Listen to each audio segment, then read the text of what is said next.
Hello और नमस्कार दोस्तों। तो फिर से आपका इस यूट्यूब चैनल पर हार्दिक अभिनंदन एवं स्वागत है। तो आज हम पढ़ेंगे त्रिभुज के बारे में, और इससे पहले हमने लाइन जो एंगल था उसके ऊपर हमने चर्चा कर ली है। अब हमारी जो दूसरी क्लास है वो है त्रिभुज पर। तो देखिए कि त्रिभुज कितने प्रकार के होते हैं। त्रिभुज हमें दो प्रकार से समझने, एक तो कोण के आधार पर त्रिभुज के प्रकार पढ़ेंगे, एक हम पढ़ेंगे भुजा के आधार पर त्रिभुज के प्रकार। ठीक है, तो ये हमारे नोट्स हैं, उसमें आपको कोई समस्या नहीं होने वाली है। ठीक है, तो पहला होता देखो, एक तो होता समकोण त्रिभुज, जिसमें कि एक कोण क्या हो 90 डिग्री का हो, वह त्रिभुज जिसमें एक कोण 90 डिग्री का हो उसको हम बोलते हैं समकोण त्रिभुज। एक होता है न्यून कोण, यानी उसमें जो तीनों ही कोण वो क्या हो 90 डिग्री से छोटे कोण, उसको हम बोलते हैं न्यून कोण त्रिभुज। एक होता है अधिक कोण त्रिभुज, जिसमें एक कोण क्या हो 120 डिग्री या फिर उससे अधिक हो। ठीक है, यानी कि 90 डिग्री से क्या उसमें अधिक हो, तो उसको हम बोलते हैं अधिक कोण त्रिभुज बोलते हैं। तो ये त्रिभुज आपके समझ में आ गई होगी। ठीक है, तो ये तो स्ट्रेट होता है, उसको हम बोलते हैं समकोण बोलते हैं। और जो भी कोई त्रिभुज हो उसमें यदि तीनों कोण क्या हो न्यून कोण हो, तो उसको हम बोलते हैं न्यून कोण त्रिभुज। यदि उसमें एक भी समकोण हो जाएगा होगा तो वो हो जाएगा समकोण त्रिभुज। और 90 डिग्री से अधिक कोण हो, एक भी कोण है 90 डिग्री से अधिक हो, तो उसको हम बोलते हैं अधिक कोण त्रिभुज। ठीक है, अब हम पढ़ेंगे भुजा के आधार पर त्रिभुज के प्रकार कितने होते हैं। तो भुजा के आधार पर त्रिभुज के प्रकार देखिए 1, 2 और 3 होते हैं। कौन से होते हैं? ये तो समबाहु त्रिभुज, समबाहु त्रिभुज जिस त्रिभुज की सभी भुजाएं क्या हो यहाँ पर समान हो। ठीक है, और विषमबाहु त्रिभुज कौन सा होता है कि जिसकी सभी भुजाएं क्या हो अलग अलग हो, यानी कि जो तीनों भुजाएं होती है वो क्या होती है अलग अलग होती है। 1, 2 और देखो इसमें क्या होती है दो, हाँ ये त्रिभुज देखिए कि ये भुजा 3 सेंटीमीटर की मान ली, ये 5 की, ये 6 की है, तो ये नहीं कोई भी इसमें भुजा क्या समान नहीं है, तो इसको हम बोलते हैं अलग अलग है। तो ये होती है विषमबाहु त्रिभुज, यानी बाहु का अर्थ होता है यहाँ पर भुजा। और समद्विबाहु त्रिभुज, सम यानी समान, द्वि यानी दो, बाहु यानी भुजा यानी समान दो भुजा यानी बराबर हो, तो उसको हम बोलते हैं समद्विबाहु त्रिभुज। उसमें देखो ये भुजा दोनों क्या होगी यहाँ पर बराबर होगी, और ये भुजा एक भिन्न है, तो इसको हम बोल देंगे समद्विबाहु त्रिभुज। ठीक है, तो ये बात आपको यहाँ पर ध्यान में रखनी है। एक और होता है विशेष कि समद्विबाहु समकोण त्रिभुज। कौन सा त्रिभुज है? समद्विबाहु समकोण त्रिभुज। वो होता है कि इसमें समकोण होता है एक कोण, तो क्या होता है यहाँ पर समकोण होता है। ठीक है, और जो आधा और जो लंब होता है वो क्या होता है यहाँ पर समान होते हैं, जो कर्ण होता है वो क्या होता है अलग होता है। तो इसको बोलते हैं हम समद्विबाहु समकोण त्रिभुज है। दो भुजा बराबर हो जाएगी, इसके अंदर कोण 90 डिग्री का हो जाएगा, जो कर्ण था वो अलग है। ठीक है, तो इसको हम बोलते हैं समद्विबाहु समकोण त्रिभुज। अब देखो आपको चर्चा करनी है, यहाँ पर हम चर्चा करेंगे कि त्रिभुज होता है एक, उसके तीनों अंतःकोणों का योग कितना होता है 180 डिग्री होता है। यानी कि ये कोण है अंदर का, ये कोण बी है और ये कोण यहाँ पर सी है, इन तीनों कोणों का योग होता है 180 डिग्री। और जो ये बाह्य कोण है यहाँ से और ये इनका जो कोणों का योग होता है वो 360 डिग्री होता है। देखिए किस प्रकार होता है। हमने मान लिया भाई एक ये क्या एक त्रिभुज है, क्या एक त्रिभुज है, चलो ठीक है समकोण त्रिभुज मान लेते हैं, वो मान लेते हैं हम न्यूनकोण त्रिभुज मान लेते हैं, या फिर इसको हम समबाहु त्रिभुज भी मान लेते हैं। ठीक है, तो अब देखिए कि ये कोण क्या है 60 डिग्री की हैं, तो इन तीनों कोणों का योग कितना हुआ भाई 180 डिग्री हुआ। कितना हुआ 180 डिग्री हुआ। अब देखो तीनों भुजाओं को हम पकड़ कर उनको खींच देते हैं। देखो इस भुजा को पकड़ कर हम इधर खींच देंगे। ठीक है, इस भुजा को पकड़ कर हम इधर खींच देंगे, और इस भुजा को पकड़ कर हम इधर खींच देंगे। तो देखो यहाँ से यहाँ तक का कोण बना, यहाँ से यहाँ तक का कोण बना, और यहाँ से यहाँ तक का कोण बना, इसको हम बोलते हैं बाह्य कोण। क्या बोलते हैं? बाह्य कोण। देखिए कि आपको पता है कि एक सरल रेखा पर 180 डिग्री कोण बनता है। अंदर 60 का है तो बाहर कितने का होगा भाई हमारे पास 120 डिग्री का होगा। अंदर 60 का तो बाहर होगा 120 डिग्री का, अंदर 60 है तो बाहर होगा 120 डिग्री। आप इस प्रकार कोई भी कोण लेकर इसको हल कर सकते हैं। आपको मान हमेशा कितना प्राप्त होगा, इनको यदि हम जोड़ेंगे तो बात इनका कितना 36 और एक आगे भिंडी इस पर डिग्री लगा देंगे 360 डिग्री इनका मान होगा। तो ये बात आपको ध्यान में रखनी। अब आप बोलेंगे कि आपने 60 डिग्री लिए तब भी होगा, नहीं होगा। नहीं, यदि आप कोण यहाँ पर है देखिए कि ये दिए हमारे पास ये 50 डिग्री का हो जाए, ठीक है, ये 30 डिग्री का हो जाए, ये मान लीजिए 100 डिग्री का है। ठीक है, तो इन सभी कोणों का योग कितना है भाई हमारे पास 180 है। तो इसको यदि हम आगे बढ़ाएंगे, इसको भी आगे बढ़ाएंगे, इसको भी हम आगे बढ़ाएंगे, तो हमारे पास ये कोण कितना डिग्री का होगा भाई हमारे पास ये 50, तो मतलब 130 डिग्री का हो जाएगा। ये हो जाएगा हमारे पास 80 डिग्री का। ठीक है, और ये हमारे पास हो जाएगा 150 डिग्री का। आगे बात समझ में आपको? ठीक है, तो देखो इनको हम यदि जोड़ेंगे 15, 13, 8, ठीक है, तो 0 8 रहे 5 13 13 और 3 18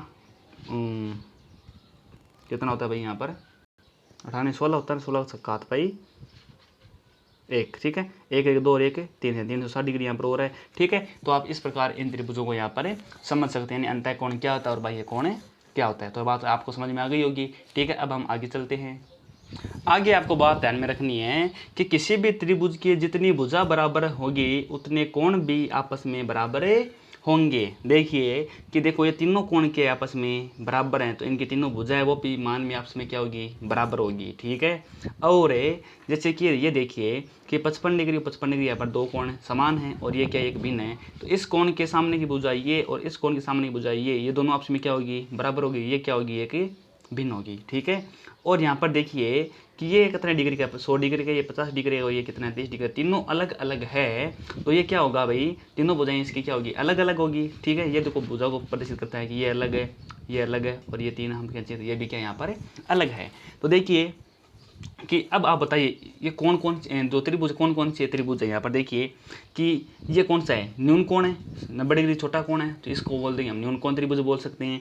और एक कोण यदि भुजा का आधार पर हम बताएं तो इसको हम समबाहु त्रिभुज भी यहाँ पर बोल देंगे ठीक है। और देखिए कि ये कौन सी इसमें प्रत्येक कोण 90 डिग्री छोटा है, इसको बोले न्यून कोण त्रिभुज बोलेंगे ठीक है। और यहाँ पर देखिए दो भुजा बराबर है तो इसको हम बोलेंगे समद्विबाहु त्रिभुज भी हम इसको बोलेंगे ठीक है। ये देखिए इसमें क्या है कि सभी कोण अलग अलग है, सभी भुजा भी क्या अलग अलग है। अब लेकिन इसमें एक कोण है वो 90 डिग्री से अधिक है, यानी 100 है वो 90 डिग्री से क्या है अधिक है, तो इसको हम बोलेंगे अधिक कोण त्रिभुज ठीक है। और तीनों भुजा अलग अलग है तो इसको हम बोलेंगे विषमबाहु त्रिभुज। अब देखिए आगे चर्चा करते हैं कि किसी भी त्रिभुज में दो भुजा के लंबाई का योग तीसरी भुजा से हमेशा अधिक होता है, यानी कि किसी भी त्रिभुज में दो भुजा की लंबाई का योग तीसरी भुजा से क्या होता है हमेशा अधिक होता है, तब भी हमारे पास एक है जो परफेक्ट त्रिभुज यहाँ पर बनेगा। तो यहाँ पर देखिए कि हमने यहाँ पर मान ली कि ये भुजा हमारे पास क्या है भाई एक 3 सेंटीमीटर की है, कितनी सेंटीमीटर की है यहाँ पर ये 3 सेंटीमीटर की है। और इसके जो आगे की एक ये जो भुजा है हमारे पास हमने मान ली भाई 4 सेंटीमीटर की, कितनी है 4 सेंटीमीटर की है ठीक है। और ये हमने मान ली भाई यहाँ पर कितनी है एक सेंटीमीटर की है, कितनी है भाई एक सेंटीमीटर की है। तो यहाँ पर देखो आप बता सकते हैं कि किन्हीं भी दो भुजाओं का योग है वो इससे जो एक अलग भुजा है उनसे क्या होता है हमेशा अधिक होना चाहिए, बराबर नहीं होना चाहिए, क्या होना चाहिए अधिक होना चाहिए। तो 3 और 1 है, 3 और 1 का योग कितना होता है 4 होता है ठीक है। अब ये तो इसके बराबर आ जाएगा कि क्या आ जाएगा बराबर आ जाएगा, तो ये त्रिभुज यहाँ पर नहीं बनेगा, यानी कि ये त्रिभुज है यहाँ पर नहीं बनेगा क्योंकि ये हमारे पास 3 सेंटीमीटर की है ठीक है, ये हमारे पास 1 सेंटीमीटर की है और ये हमारे पास क्या है 4 सेंटीमीटर की है। यदि हम इन दोनों को यदि यहाँ से हम खड़ा करेंगे तो देखो कि ये हमारे पास हमने 3 सेंटीमीटर की मान ली और ये हमारे साथ 1 सेंटीमीटर की है, तो चलो ठीक है 1 सेंटीमीटर यहाँ तक आ जाएगा। ये 4 सेंटीमीटर की है, कितने की है 4 सेंटीमीटर की, तो 4 सेंटीमीटर देखो आगे जाएगा तो यहाँ पर एक त्रिभुज नहीं बने, इन भुजाओं से त्रिभुज यहाँ पर नहीं बनेगा ठीक है। अब देखो कि त्रिभुज बनने के लिए हमें दो भुजाओं का जो योग है वो तीसरी भुजा से हमेशा अधिक होना चाहिए, ये बात अपन को ध्यान में रखनी होती है। कैसे कि जैसे मतलब देखिए कि हमने ये भुजा मान ली, ये भुजा हमने मान ली 5 सेंटीमीटर की, ये हमने मान ली 8 सेंटीमीटर की, ये मान ली अपन ने 13 सेंटीमीटर की। तो ये बताओ ये त्रिभुज बनेगा या नहीं बनेगा इससे। यदि चलो वैसे तो हमने तो यहाँ पर बना दिया है, लेकिन हमें प्रश्न में 5 8 और 13 दे दिया जाए, क्या ये किसी त्रिभुज की भुजा हो सकती है क्या। आप देखिए 8 और 5 कितना होता है 13 और तीसरी भुजा वो भी कितनी है 13, तो 13 बराबर है 13, इससे एक त्रिभुज यहाँ पर नहीं बनेगा ठीक है। इससे हमेशा क्या होनी चाहिए ज़्यादा होनी चाहिए, क्या होनी चाहिए ज़्यादा। तो देखिए कैसे लिखेंगे हम। अब आपको यदि क्वेश्चन पूछा जाए कि 3 है 4 है और 9 है, तो क्या इससे एक त्रिभुज बन सकता है क्या। देखिए 4 और 3 का 7 कितना होता है भाई, इनका योग कितना होता है 7 होता है, जो कि क्या 9 से कम है। ये यहाँ पर भी एक त्रिभुज की भुजाएं यहाँ पर नहीं हो सकती ठीक है। आपको यदि पूछा जाए कि 8 3 और 11 8 3 और 11 ये किसी त्रिभुज की भुजा हो सकती है कि नहीं हो सकती, क्योंकि 8 और 3 का योग कितना होता है 11 और 11 के 11 बराबर हो जाएगा, इससे ये त्रिभुज नहीं बनेगा ठीक है। आपको एक क्वेश्चन और पूछा जाए कि 3 है 5 है और भाई कितना है, हमने ले लिया भाई 4 ले लिया, कितना ले लिया 4 ले लिया। तो अब देखिए यहाँ पे कि दो भुजाओं का योग है वो तीसरी भुजा से अधिक होना चाहिए, यानी कि इन्हीं भी दो भुजाओं का योग है। ठीक है, तो इन दोनों भुजाओं का योग तो इससे ज़्यादा होता नहीं है, लेकिन इन दो भुजाओं का योग बताइए आप क्या इससे ज़्यादा होता है क्या?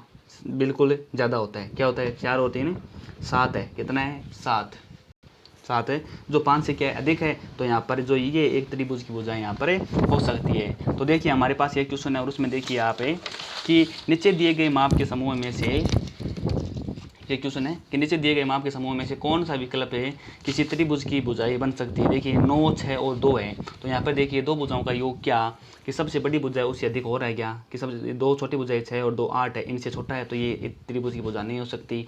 यहाँ पर देखिए कि 3, 5, 8 होता है, 8 के बराबर 8 नहीं हो सकता, ये भी त्रिभुज की भुजा नहीं हो सकती। 5, 7, 13, 5, 7 और 13, 5 से 7 कितना होता है यहाँ पर? 12। ठीक है, वही होता है 13। तो इनका दोनों का योग इससे अधिक नहीं है। यहाँ पर देखिए यहाँ पर क्या है कि 11 और 3 है, 11 और 3 का योग कितना है भाई हमारे पास? यहाँ पर होता है 14, जो 12 से क्या है यहाँ पर अधिक है। ठीक है, तो इन यानी सबसे जो बड़ी भुजा है यहाँ पर कितनी है? 12 है। इससे हम इन जो छोटी भुजा उनका योग कितना होना चाहिए? अधिक होना चाहिए। ठीक है, तो 11 3 कितना हो जाए यहाँ पर? 14 हो जाता है, जो क्या होता है 12 से अधिक। तो ये एक त्रिभुज की भुजा यहाँ पर हो सकती है। तो ऐसे आपको यहाँ पर ध्यान में रखना है। ठीक है, अब हम आगे चर्चा करते हैं। अगला पॉइंट हमारे पास है कि यदि हमें एक त्रिभुज ए बी सी दिया हुआ है, ठीक है, और उसमें यदि हमें एक बाह्य कोण दे दिया जाए, यानी हमें पूछा जाए तो उसका मान क्या होगा? उसका मान है उसके सामने जो दोनों कोण है, ये दोनों कोण है, इनके का जो योग है वो इस बाह्य कोण के क्या होता है? बराबर होता है। यानी यहाँ पर देखिए कि एक बाह्य कोण का मान है उसके सामने वाले दो अंतः कोणों के योग के बराबर होता है। इसके सामने अंतः कोण कौन सी? कोण ए और कोण बी है। तो कोण ए और कोण बी, कोण ए और कोण बी का जो योग है वो किसके बराबर होता है? कोण ए सी डी, कोण ए सी डी के यहाँ पर योग के बराबर होता है। देखिए हम इसको हल करके देखते हैं। यहाँ पर देखिए यहाँ पे अब हमें इस कोण का मान पूछा है, इस कोण का मान कितना होगा? इन दोनों कोणों का योग हो, यानी जो योग है वो यहाँ पर हो जाएगा 60 60 120। इस कोण का मान होगा 120 डिग्री होगा। यानी वैसे भी हम यहाँ पर निकाल सकते हैं कैसे? ये क्या एक सरल रेखा है और सरल रेखा के इधर का जो कोण है वो 60 डिग्री है, इधर का कितना बचेगा? 120 डिग्री बचेगा। लेकिन हमें ये कोण नहीं दिया गया है और हम यहाँ से डायरेक्ट यहाँ पर निकाल सकते हैं। ठीक है, यदि अब आप बोलेंगे 60 60 तब नहीं होगा। तो अब देखिए हम एक कोण और ले लेते हैं यहाँ पर कि हमें ये कोण पूछ लिया जाए, ये कितना होगा? हमने मान लिया भाई ये 30 डिग्री है और ये 50 डिग्री है और हमने मान लिया भाई ये 100 डिग्री है। तो इस कोण का मान क्या होगा? इसके सामने जो अंतः कोण है, ये दोनों कोण है, इसका योग होगा 50 होता है, इसका होता है 80 होता है, तो इसका मान हो जाएगा 80 डिग्री। वैसे भी आप यहाँ पर निकाल सकते हैं कि एक सरल रेखा पर कोण 180 डिग्री का बनता है, तो इधर 100 का तो इधर कितना बनेगा? 80 डिग्री का यहाँ पर कोण बन जाएगा। तो भाई ये कोण का मान क्या होता है? उनके सामने वाले दो अंतः कोण होते हैं उनके योग के बराबर इसका मान होता है। अब हम आगे चर्चा करेंगे। तो अब हम सीखेंगे कि कोणों के समद्विभाजक कैसे होते हैं, यानी कि इंटरनल जो बाइसेक्टर है, यानी ए त्रिभुज है और उसके जो अंतः कोण है उनका विभाजन हम यानी समद्विभाजक करेंगे। तो वो देखिए यदि कोण ये हमारे पास त्रिभुज ए बी और सी है और यहाँ पर हम कोण बी और कोण सी का समद्विभाजन करते हैं, तो समद्विभाजन यहाँ से होगा और ये मान लीजिए इस पॉइंट पर यहाँ पर आकर मिल रहे हैं। तो यहाँ पर जो कोण बनेगा, यहाँ पर जो कोण बनता है उसका मान हमें यहाँ पर याद करना होता है। तो उसका मान क्या होगा कि बी ओ सी, यानी कोण बी ओ सी, इस कोण का मान होगा कि 90 डिग्री प्लस जो हमें ये कोण दिया होगा उसका आधा होगा। क्या होगा? आधा। समझ में आ गई बात? जैसे कि हमें ये कोण 40 डिग्री दे दिया है, कितना दे दिया है? यहाँ पर 40 डिग्री दे दिया है। तो इस कोण का मान कितना होगा? तो 90 प्लस 40/2, 40/2 यानी 20 हो जाएगा। ठीक है, तो 90 प्लस 20 110 डिग्री, ये कोण हमारे पास हो जाएगा 110 डिग्री का। ठीक है, या फिर आप कोण ए और बी का भी समद्विभाजन कर सकते हैं। तो कोण ए और बी का समद्विभाजन यहाँ पर मिलेगा। तो इस कोण का मान क्या होगा कि 90 डिग्री प्लस इस कोण का आधा। ठीक है, इसमें भी क्या होगा? यदि आप कोण ए और सी का समद्विभाजन करना चाहेंगे तो कोण ओ ए ओ सी का मान निकालेंगे, तो 90 डिग्री प्लस कोण बी का आधा आपको यहाँ पर करना होगा। ठीक है, तो ये जो नोट्स है आप अपनी कॉपी में भी यहाँ पर उतार सकते हैं और इसको समझ सकते हैं और हल भी कर सकते हैं। तो देखिए एक एग्जांपल के रूप में कि हमारे पास ये त्रिभुज है। ठीक है, ये 100 डिग्री कोण है, ये 40 और 40 डिग्री के यहाँ पर कोण दिए गए हैं। तो 40 40 80 100, यानी ये अंतर कोणों का योग 180 हो रहा है, बिल्कुल हो रहा है। अब हम यदि इन कोणों का समद्विभाजन करते हैं, इनका कोणों का समद्विभाजन करते हैं, तो यहाँ पर ये पॉइंट यहाँ पर काटते हैं, तो यहाँ पर जो कोण बनता है इसका मान क्या होगा? वैसे भी आप यहाँ डायरेक्ट बता सकते हैं क्या? देखिए इनका समद्वि वजन करेंगे तो ये 40 का था तो ये कितना हो जाएगा 20 का हो जाएगा, ये 40 का तो ये भी कितना हो जाएगा 20 का, 20 20 40 हो जाएगा। तो इसको हम यहाँ पर ये कितना होगा भाई हमारे पास 140 हो जाएगा, कितना हो जाएगा यहाँ पर 140 डिग्री हो जाएगा। और हम सूत्र से निकालें तो हमारे पास क्या होगा कि कोण बी ओ सी, बी हम यहाँ पर पॉइंट ले देते हैं, ओ ले लेते हैं, बी ओ सी का मान क्या होगा कि 90 डिग्री प्लस कोण ए का आधा। तो 90 डिग्री हमारे पास ये है, कोण ए का मान 100 डिग्री है, बट्टा में 2 करेंगे तो 90 प्लस कितना होगा 50, और इसका मान क्या होता है 140 डिग्री होता है। ठीक है, तो आप इस प्रकार इस क्वेश्चन को हल कर सकते हैं। आपका मान यहाँ पर कोई भी मान यहाँ पर दिया रहेगा और आपको ऐसे यानी 90 डिग्री प्लस इस कोण का क्या करना है आधा करना है।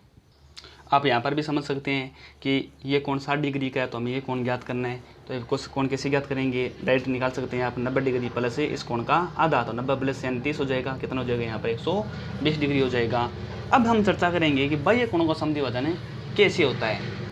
देखिए कि हमारे पास ये एक त्रिभुज है, ठीक है, और इसको यदि हम इस रेखा को यहाँ पर आगे बढ़ा देते हैं इस भुजा को, ठीक है, तो यहाँ पर जो कोण बनेगा, यहाँ पर जो कोण बनेंगे उनका हमें क्या करना है बाइसेक्टर करना है। तो देखिए इनका हम समद्वि वजन करेंगे, इसका भी हम समद्वि वजन करेंगे तो हमारे पास यहाँ पर एक पॉइंट आएगा। अब हमें इस कोण का हमें क्या बताना है मान यहाँ पर बताना है। तो हम इसको नामकरण कर देते हैं ए बी सी, ठीक है, और इसका नाम दे देते हैं यहाँ पर हम डी दे देते हैं। ठीक है, तो अब देखिए कि हमें कोण है, तो ये कोण हो जाएगा हमारे पास ए, ये कोण हो जाएगा बी, ये कोण हो जाएगा सी, तो इसका हम डायरेक्ट यानी आधा आधा कर देते हैं यहाँ पर। तो क्या होगा कि हमें कोण बी ओ, यहाँ पर ओ ना, चलो ठीक है, बी ओ सी का कोण बी ओ सी का मान निकालेंगे तो वो क्या होगा हमारे पास, हमें करना है कि 90 डिग्री माइनस है जो इसके सामने जो कोण है कोण ए इसका करना हमें आधा करना है। अब हमें इस बार हमें क्या करना होगा, जब हम बाह्य विभाजन करेंगे कोणों का तो क्या होगा, हमें जो सामने वाले कोण का आधा करके उसमें से घटाना होगा। क्या होगा, हमें घटाना होगा। जैसे हमें यहाँ पर कोण दे दिया भाई एक है कि 40 डिग्री कोण है, कितना डिग्री कोण है 40 डिग्री कोण है, और आपको इस कोण का मान बताना है। तो आप क्या करेंगे कि 90 डिग्री माइनस से 40 का आधा कितना होता है 20, ठीक है, तो 90 में से आप 20 घटाएंगे तो आपके पास बचेगा 70 डिग्री, इस कोण का मान हो जाएगा। ठीक है, तो ऐसे ही आपको क्वेश्चन है आप बहुत सारे बनाकर आप इसको हल कर सकते हैं। तो एक बात और यदि आप ध्यान में रखें कि यदि हम साथ में इसका अंत विभाजन कर देते हैं तो हमारे पास कोण क्या आएगा, हम इसका ओ इसका नाम दे देते हैं यहाँ पर डी दे देते हैं, क्या दे देते हैं डी दे देते हैं। तो इस कोण का मान क्या होगा आपको पता होगा कि 90 डिग्री प्लस इस कोण का आधा, ये कोण 40 है, इसका कोण आधा हो जाएगा 20, तो 90 और 20 कितना हो जाएगा 110 डिग्री हो जाएगा। तो हम यहाँ पे इस कोण का हम मान लग देंगे 110 डिग्री। ठीक है, अब आपको थोड़ा सा ध्यान में रखना होगा, आपको यहाँ पर दिमाग लगाइए कि कोण ये कोण और ये कोण इनका योग कितना है भाई 110 और 70 कितना होता है 180 डिग्री होता है, यानी दो कोणों का योग क्या यहाँ पर 180 डिग्री होता है। जब आपको पता है जब दो कोणों का 180 डिग्री होता है तो वो कोण आपस में क्या होते हैं संपूरक होते हैं। तो यहाँ पर जो कोण ओ और जो कोण डी है वो आपस में क्या होंगे संपूरक होंगे। तो कोण ओ प्लस कोण डी बराबर 180 डिग्री जो कि क्या है संपूरक कोण है। ठीक है, तो आप ऐसे इसको ज्ञात कर सकते हैं। ठीक है, आप यहाँ पर भी देख सकते हैं कि हमारे पास ये त्रिभुज था, इसको हमने यहाँ पर आगे बढ़ाया। ठीक है, और कोण बी और कोण सी का समद्वि वजन किया तो वो यहाँ पर एफ मिला है। ठीक है, तो कोण एफ का मान क्या होगा, कोण एफ का मान 90 डिग्री माइनस कोण ए का यहाँ पर आधा होगा। एग्जाम्पल के रूप में ये हमें कोण जो 80 डिग्री लिया है तो हमें कोण एफ का मान बताना वो कितना होगा भाई 90 डिग्री माइनस 80 का आधा कितना होता है 40। तो 40 और 90 से 40 घटाएंगे कितना बचेगा हमारे पास 50 डिग्री यहाँ पर बचेगा। ठीक है, तो यहाँ पर लिख लीजिए कि त्रिभुज के अंतः एवं बाह्य कोणों के समद्विभाजक द्वारा बनाए गए कोण आपस में होते हैं संपूरक होते हैं। क्या होते हैं आपस में संपूरक होते हैं। देखिए कैसे कि हमारे पास ये 80 डिग्री का था। ठीक है, यदि हम ये कोण निकालेंगे तो क्या होगा 90 डिग्री प्लस 40 होगा, आपको बताइए। तो 90 और 40 कितना हो जाएगा 123 डिग्री हो जाएगा। ठीक है, और यदि आपको ये कोण निकालना तो आप क्या करेंगे 90 माइनस 40 करेंगे, 90 माइनस 40 हो जाएगा 50। ठीक है, और इन दोनों कोणों का योग कितना होता है 130 और 50 180 डिग्री यहाँ पर हो जाता है। तो ये बात आपको यहाँ पर ध्यान में रखनी है। ठीक है, अब हम आगे चर्चा करेंगे कि जो भी त्रिभुज है उनका लंब केंद्र कहाँ पर होता है। तो अगला टॉपिक हमारा रहेगा कि लंब केंद्र कहाँ पर होता है। तो देखिए हमारे पास क्या है